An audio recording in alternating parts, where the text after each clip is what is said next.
ለዛ ለጻድቁ የተሰጠው ቃል ኪዳን የተጋደለው ገር ከመጽሐፍ ቅዱስ ሐሳብ ጋር አይፋለስም ወይ ብላ ቅዱስ ቤተክርስቲያን ይህንን ታያለች። አዋልድ መጻሕፍትን ከአስራው መጻሕፍት አንድ አርጋ የምትቀበልበት መንገድ መጽሐፍ ቅዱስ ነው። አስራ የሚለው ስር ማለት ነው።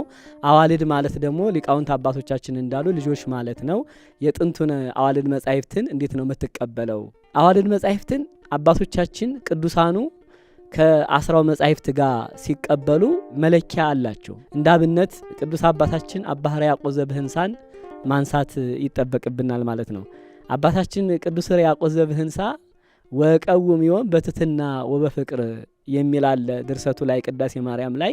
ይህ ማለት በዚህች ቀን በትትናና በፍቅር የቆመው አባታችን ቅዱስ ሕርያቆስ ዘብህንሳ ያልተማረ ነበር ይላል ታሪኩ።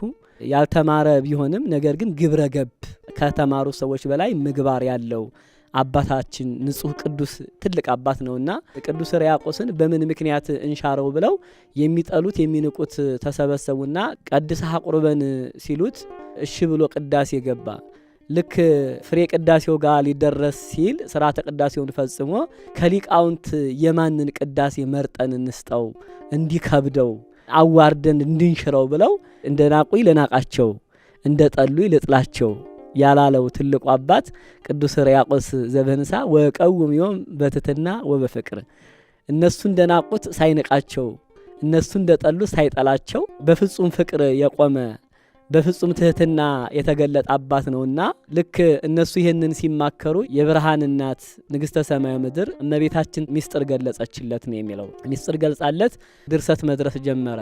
ከድርሰቱም የመጀመሪያው ጎሳ ልብየ ቃለ ሰናየ ልቦና የበጎ ነገርን አወጣ ብሎ ወይዜኒ ንሰብሖ እስከሚል ድረስ ቅዳሴ ማርያምን ሰተት አድርጎ ድርሰት ደረሰ ማለት ነው።